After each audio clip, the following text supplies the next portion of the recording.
नमस्कार, आप देख रहे हैं भिलाई का सच। आज हम फिर एक बार बात करेंगे स्पर्श हॉस्पिटल की, जहां विवाद थमने का नाम नहीं ले रहा है। डॉक्टर दीपक वर्मा लगातार गलती पे गलती किए जा रहे हैं और मामला मानहानि के मुकदमे तक पहुंच चुका है। हुआ यूं कि स्पर्श अस्पताल का एक व्हाट्सएप ग्रुप है, उस ग्रुप में दीपक वर्मा ने कुछ ऐसा कमेंट कर डाला कि दीपक कोठारी को बहुत बुरा लगा और उन्होंने मानहानि के मुकदमे की तैयारी कर ली।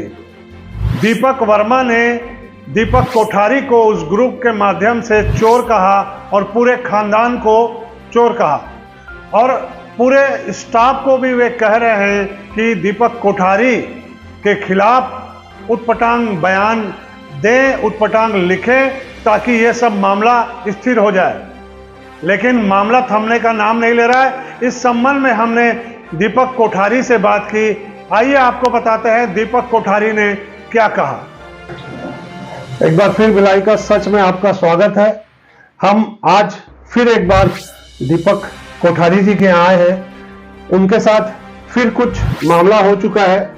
सोशल मीडिया में उनके खिलाफ डॉक्टर वर्मा कमेंट कर रहे हैं, और जो एफआईआर कराई गई थी वर्मा जी के खिलाफ, उसका भी बयान हो चुका है। आइए देखते हैं कोठारी जी की क्या राय है। बताइए कोठारी जी। एफआईआर जो कराई थी उसका बयान हुआ है। उन्होंने गवाही देने के लिए बुलाया था और उसके बाद मैंने अपना बयान को भी पूरा दिया है, एक पूरक बयान करके भी दिया है। अब उसके बाद कुछ कार्रवाई नहीं है। मैंने सीसीटीवी फुटेज की भी मांग करी है थाने से, और एक एप्लीकेशन दिया है कि मेरे को भी उसकी पूरी जांच करना है, क्योंकि मामला सीसीटीवी फुटेज है तो उसमें काफ़ी कुछ सामने आ जाएगा, क्लियर हो जाएगा कि कौन क्या था। उनको जो मेरे ऊपर जो गलत इल्ज़ाम लग रहे हैं वो सब चीज़ें सामने आ जाएंगी। वो दबाने की कोशिश कर रहे हैं ये मामला, लेकिन मुझे नहीं लगता कि वो दबा पाएंगे। और जो सोशल मीडिया में उनके द्वारा कमेंट किया जा रहा है आपके खिलाफ, हाँ, सोशल मीडिया में तो उन्होंने ये कर दिया था कि अपने स्टाफ को एक सारे जो वहाँ के जो लोकल व्हाट्सएप ग्रुप है उसमें ये मैसेज कर दिया था कि इसको चोर बोलो और इसके खानदान को बदनाम करो, ऐसा करके सब स्टाफ लोग को मैसेज कर दिया था। कोई एक मीडिया में न्यूज़ आई थी उसके खिलाफ बोलने के लिए, क्योंकि उसने एक पॉजिटिव, आपके ही शायद चैनल ने कुछ बोल दिया था, तो उसके चैनल में आपको भी तो कहा है कि आप पत्रकार नहीं, जो उनके अगेंस्ट बोलेगा पत्रकार, हाँ, जो उनके अगेंस्ट बोलेगा वो पत्रकार नहीं है, तो लेकिन जो उनके फेवर में बोलेगा वो सब सही पत्रकार है मेरे हिसाब से। तो उसके अगेंस्ट फिर वो सारे कमेंट्स ऐसा हो गया कि उन्होंने ध्यान नहीं दिया। वो पूरा व्हाट्सएप ग्रुप में मैं भी था, तो मैं उस व्हाट्सएप ग्रुप में उसकी फोटो पूरी इमेजिन कैप्चर कर लिया हूँ।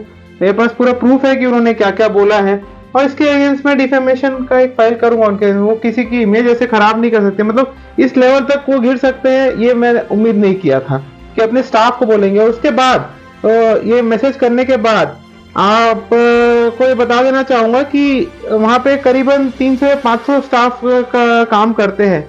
केवल 10 से 12 स्टाफों ने कमेंट किया था। उसके बाद मेरे अगेंस्ट किसी ने कुछ कमेंट नहीं किया, क्योंकि सच्चाई सबको पता है। और जो 10 से 12 स्टाफ भी कमेंट किया था, उन्होंने प्रेशर में आके उनसे कमेंट करवाया था। तो आगे आप मानहानि का मुकदमा करने जा रहे हैं? हाँ, मेरा ऐसा विचार है, मानहानि का मुकदमा उनको नोटिस दूंगा। उसके बाद अगर वो रिप्लाई नहीं करेंगे तो मानहानि का मुकदमा भी करूंगा। प्लस मैं एक और मुकदमा करने वाला हूँ, जो इन्होंने पैसे मेरा जो पैसों का गबन किया है, इन्होंने ना मुझे पैसे दे रहे हैं ना उसके बारे में बात कर रहे हैं। ये लोग कोई कॉम्प्रोमाइज में आना नहीं चाहते, एक्चुअली गबन करा है उन्होंने मेरे पैसों का। और तीसरा चीज है, एक हम लोग मैंने एक सीएमओ को भी लेटर लिखा था कि जो आयुष्मान भारत से रिलेटेड जो भी कमियां हो रही है उसमें थोड़ा सा जांच करी जाए करके। उसके लिए हमको भी, जब हमने खबर आपकी चलाई थी स्पर्श और आपकी जो लड़ाई चल रही थी, वो खबर जब हमने चलाई थी तो कुछ आयुष्मान कार्ड वालों ने हमसे भी संपर्क किया, जो इस हॉस्पिटल से दुखी होकर उनको नगद पैसा दे चुके हैं। ऐसे लोगों ने हमसे संपर्क किया। तो आपको लगता है कि वहाँ स्पर्श में आयुष्मान कार्ड का घोटाला चलता था और नगद पैसा लिया जाता था? बिल्कुल लिया जाता था, बस रिसिप्ट नहीं दी जाती थी। आपको पेशेंट लोग फोन भी किए होंगे तो यही बताया, रिसिप्ट नहीं लेने वाली बात उन लोगों ने कही है। जी जी, बिल्कुल सही बात है। मैं मीडिया से यही कहना चाहूंगा और लोगों से यही कहना चाहूंगा कि जिस हॉस्पिटल में ना पेशेंट सेफ है ना डॉक्टर सेफ है, उस हॉस्पिटल का क्या प्रोग्नोसिस होगा या क्या फ्यूचर है, ये आप लोग को सोचना है। क्योंकि ऐसा 15 डायरेक्टर्स छोड़ चुके हैं एक हॉस्पिटल से, और जो बहुत बड़ी बात है, सब नामी गिरामी बहुत अच्छे रेपुटेड डॉक्टर छोड़ चुके हैं। नाम लेके अगर आप चाहेंगे तो मैं नाम लेके भी अगले उसमें प्रेजेंट कर दूंगा कि कौन कौन ने छोड़ा है। इतने अच्छे डॉक्टर अगर कोई हॉस्पिटल छोड़ रहे तो एक कारण एक ही हो सकता है कि वहां पे बदतमीजी होती है, इसीलिए बस छोड़ा जाता है। अच्छा, कुछ दिन पहले हम लोग वहाँ गए थे तो कुछ बाउंसर लोग भी वहाँ थे। हाँ, तो वहां पे है बाउंसर। ऐसा कौन सा अस्पताल होता है जहाँ बाउंसर रखा जाता है? ऐसा क्या काम होता है जो बाउंसर की जरूरत पड़ जाती है? आए दिन होते रहते हैं पेशेंट्स, और उसके बीच में कभी पेशेंट एग्रेसिव हो जाते हैं।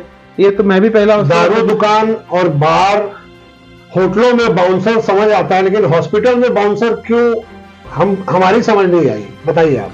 डॉक्टर्स को प्रोटेक्ट करने के लिए ऐसा बोला जाता है। हमको तो आज तक डॉक्टर ही और सेफ नहीं है तो किस चीज को प्रोटेक्ट करते हैं ये तो मुझे नहीं पता अभी तक। बाउंसर्स क्यों रखे गए हैं, क्या रखे गए, आए दिन कुछ ना कुछ चलता रहता है। पेशेंट की नाराजगी चलती रहती है।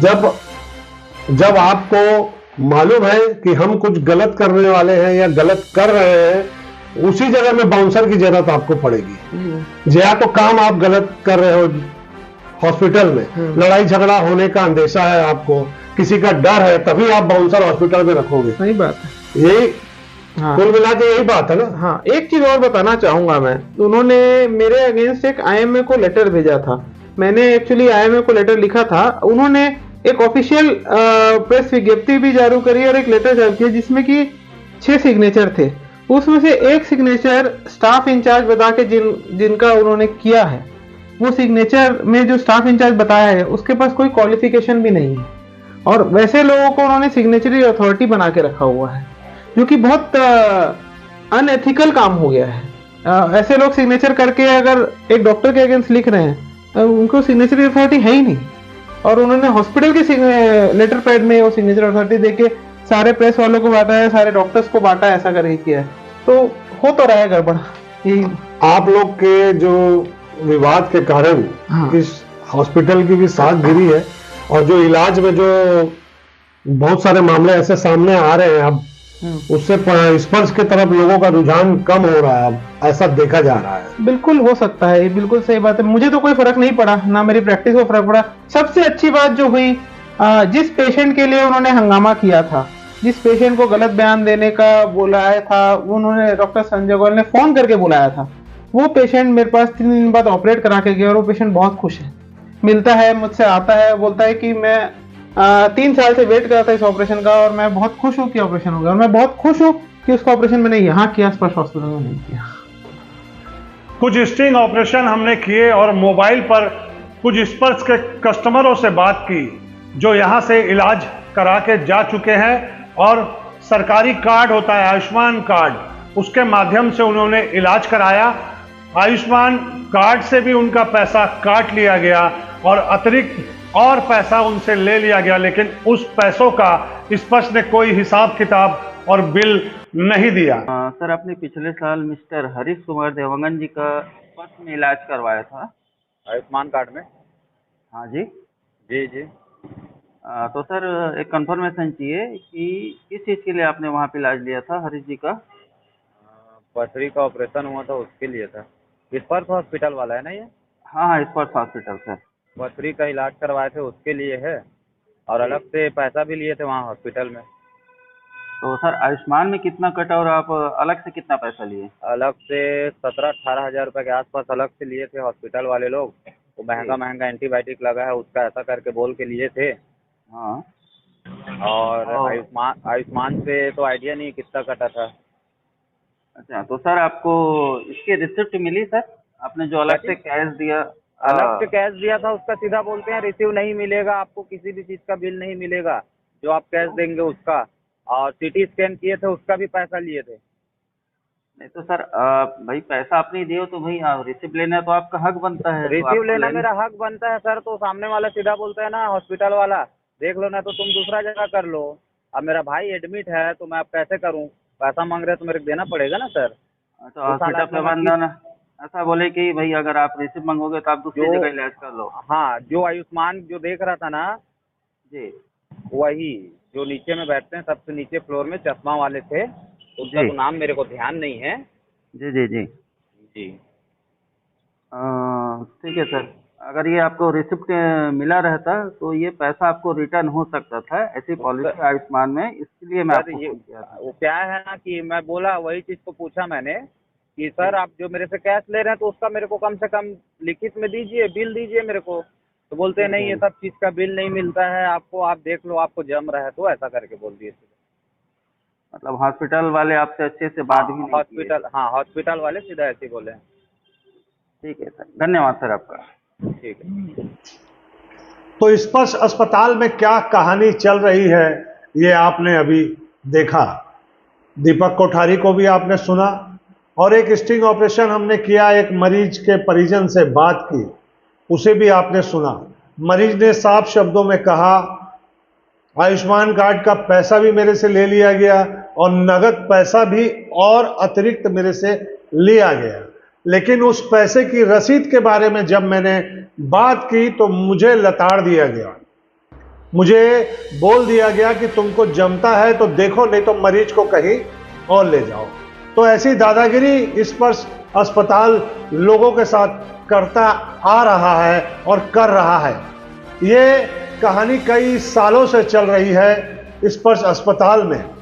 ये जो लाइव हमने आपको जो बातचीत दिखाई, एक मोबाइल पे हमने किसी कस्टमर से बात की, ऐसे हमने कई कस्टमरों से बात की और सभी कस्टमरों ने यही बात को दोहराया है। सारे कस्टमरों की नाम, सारे कस्टमरों की लिस्ट, सारे कस्टमरों की ऑडियो हमारे पास मौजूद है और कोई अपडेट इस बारे में आता है तो हम आपको जरूर देंगे। और स्पर्श अस्पताल की जो शिकायत है हम सीएमओ और छत्तीसगढ़ के मुख्यमंत्री से जरूर करेंगे। हमारा चैनल आप देखते रहिए। अगर आप पसंद करते हैं और अच्छा लगता है तो इसे लाइक, शेयर, सब्सक्राइब करना न भूलें।